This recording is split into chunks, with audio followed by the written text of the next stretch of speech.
ఆంధ్రప్రదేశ్ రైతు సంఘాల సమన్వయ సమితి ఆధ్వర్యంలో ఈరోజు రిప్రజెంటేషన్ ఇవ్వడం జరిగింది. నాకు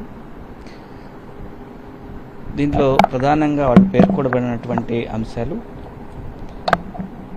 రైతులు పడుతున్నటువంటి ఇబ్బందులు మనం చూస్తూనే ఉన్నాం.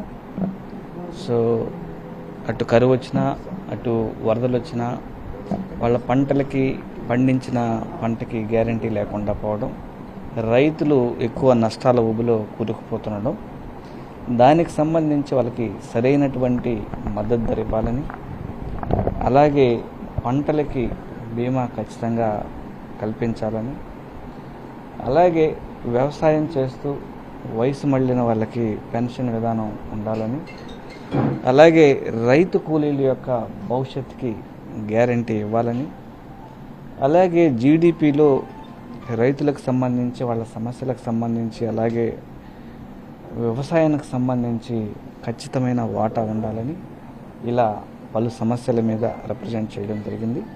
నేను కూడా దీన్ని పార్లమెంట్లో ఖచ్చితంగా లేవనెత్తాలని, అలాగే మినిస్టర్స్కి ఖచ్చితంగా రిప్రజెంట్ చేస్తానని వాళ్ళకి హామీ ఇవ్వడం జరిగింది.